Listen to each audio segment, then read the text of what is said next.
ಈಗ ನಮ್ಮೆಲ್ರಿಗೂ ಗೊತ್ತಿರೋ ಹಾಗೆ 45 ಚಿತ್ರ ಆ ಕಲಾವಿದರಾಗಿರ್ಬೋದು ಎಲ್ಲರೂ ಅಂದರೆ ಅರ್ಜುನ್ ಸರಿಂದ ಹಿಡಿದು ಈ ಕಡೆಯಿಂದ ಆ ಕಡೆವರೆಗೂ ಎಲ್ಲರನ್ನ ತೂಗ್ತಾ ಇರುವಂತಹ ಉಯ್ಯಾಲೆ ನಮ್ಮ ನಿರ್ಮಾಪಕರು ರಮೇಶ್ ರೆಡ್ಡಿ ಸರ್ ಅವರು. ಸರ್ ಹೇಗೆ ಅನಿಸ್ತಾ ಇದೆ ಸರ್, ನಿಮ್ಮ ಟ್ರೈಲರ್ ಇವತ್ತು ಬಿಡುಗಡೆ ಆಗಿದೆ, ನೀವು ಕಾಯ್ತಾ ಇದ್ರಿ ಆ್ಯಕ್ಚುಲಿ ಇದಕ್ಕೋಸ್ಕರ? ಎಲ್ಲರಿಗೂ ನಮಸ್ಕಾರ. ಎಲ್ಲರಿಗೂ ಫ್ರೆಂಡ್ಸ್ಗೆ ಸಾರಿ ಕೇಳ್ತೀನಿ, ತುಂಬ ಜನ ಜಾಸ್ತಿ ಆಗೋಯ್ತು, ಚೇರ್ ಕೊಡೋಕ್ಕಾಗಲಿಲ್ಲ, ಎಲ್ಲಿದ್ದಾರೋ ಗೊತ್ತಿಲ್ಲ, ಕರೆದಿದ್ದೀನಿ, ಎಲ್ಲ ಕ್ಷಮೆ ಇರಲಿ. ಇಲ್ಲ ನಮ್ಮ ಫ್ಯಾಮಿಲಿಯವ್ರನ್ನೆಲ್ಲ ಕರೆದಿದ್ದೆ, ಎಲ್ಲಿದ್ದಾರೋ ಗೊತ್ತಿಲ್ಲ, ಫೋನ್ಗಳು ಮಾಡ್ತಾ ಇದ್ದಾರೆ, ಸಾರಿ. ಯಾಕೆಂದರೆ ಒಂದು ದೊಡ್ಡ ಫಂಕ್ಷನ್ ಇದ್ದಾಗ ಇದೆಲ್ಲ ಆಗೋದು ಸಹಜ. ಬಟ್ ಈ ಟ್ರೈಲರ್ಗೆ ಇಲ್ಲಿ ಬಂದಿರೋಂಥ ಜನಗಳಿಗೆಲ್ಲ ನನಗೆ ತುಂಬ ಚಿರುನುಣಿ ಆಗಿರ್ತೀನಿ. ಯಾಕೆಂದರೆ ಈ ಫಿಲಮ್ಮು ಯಾವ ರೀತಿ ಮಾಡಿದ್ದೀವಿ ಅಂದರೆ ನನಗೂ ಅರ್ಜುನ್ ಜನ ಸರ್ಗೂ ನಮ್ಮ ರಾಜ್ಬೀರ್ ಶೆಟ್ಟಿ ಸರ್ಗೂ ತುಂಬ ಡಿಸ್ಕಸ್ ಮಾಡ್ತಾಯಿದ್ದೀವಿ, ಒಂದೊಂದು ಸೀನು ಡಿಸ್ಕಸ್ ಮಾಡ್ತಾಯಿದ್ದೀವಿ. ಆಮೇಲೆ ನಮ್ಮ ಫಸ್ಟೇ ಹೇಳ್ದಂಗೆ ನಮ್ಮ ಶಿವಣ್ಣ ಫ್ಯಾನ್ಸು, ಆಮೇಲೆ ನಮ್ಮ ಉಪೇಂದ್ರ ಸರ್ ಫ್ಯಾನ್ಸು.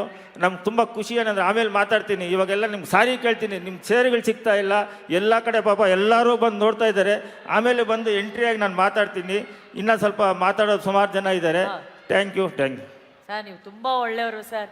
ಸಿನಿಮಾ ಬಗ್ಗೆ ಮಾತಾಡಿದ್ರು ಕೂಡ ಅದ್ರ ಜೊತೆ ಎಲ್ಲರ ಯೋಗಕ್ಷೇಮದ ಬಗ್ಗೆ ಮಾತಾಡ್ತಾ ಇದ್ದಾರಲ್ಲ. ನಮ್ಮ ಒಳ್ಳೆ ಪ್ರೊಡ್ಯೂಸರ್ ರಮೇಶ್ ರೆಡ್ಡಿ ಸರ್ಗೆ ಬರಲಿ ಚಪ್ಪಾಳೆ. ಸರ್ ಏನ್ ನಮ್ದೇ ಏರಿಯಾ ಸರ್, ಎಲ್ಲ ಇಲ್ಲೇ ಇರ್ತಾರೆ, ನಾವು ಕರೆದಿರ್ತೀವಲ್ಲ, ಅವರು ಬೈಕೋಬಾರ್ದಲ್ಲ. ಇಲ್ಲ, ನಾವು ಕೋಆರ್ಡಿನೇಟ್ ಮಾಡ್ತೀವಿ sir, don't worry sir. Sir ಮತ್ತೆ ಬರ್ತಾರೆ, ಸಿನಿಮಾ ಬಗ್ಗೆ ಮಾತಾಡ್ತಾರೆ. Thank you sir, thank you so much. Thank you Seemanth sir, thank you very much. Thank you P sir. ಮತ್ತೆ ಎಲ್ಲ ಕಲಾವಿದರ ಜೊತೆ ಡೀಟೇಲ್ ಆಗಿ ಮಾತಾಡೋಣ, ಒಬ್ಬೊಬ್ಬರನ್ನೇ ಕರೆಸಿ ಮಾತಾಡೋಣ. ಅಲ್ಲಿವರೆಗೂ ಒಂದು ಸರ್, ಬೆಂಗಳೂರು ಕಮಿಷನರ್ ಸರ್ ಬಂದು ನಮ್ಮ ಟೀಸರು ಲಾಂಚ್ ಮಾಡಿದ್ದಕ್ಕೆ ತುಂಬ ಟ್ಯಾಂಕ್ಸ್ ಸರ್. ನೀವು ಮಾತಾಡಿದ್ದಕ್ಕೆ ತುಂಬ ಟ್ಯಾಂಕ್ಸ್ ಸರ್. ನಮಗೋಸ್ಕರ ನೀವು ಪಾಪ ಎಷ್ಟು ಇದಿದ್ರೂ ಬಂದು ನಮ್ಮ ಟೀಸರ್ ಲಾಂಚ್ ಮಾಡಿದ್ದಕ್ಕೆ ನಿಮ್ಗೆ ತುಂಬ ಟ್ಯಾಂಕ್ಸ್ ಸರ್. ನಮ್ಮ ಟೀಮಿಂದನೂ ತುಂಬ thanks sir. Thank you Ramesh sir, thank you sir, thank you very much.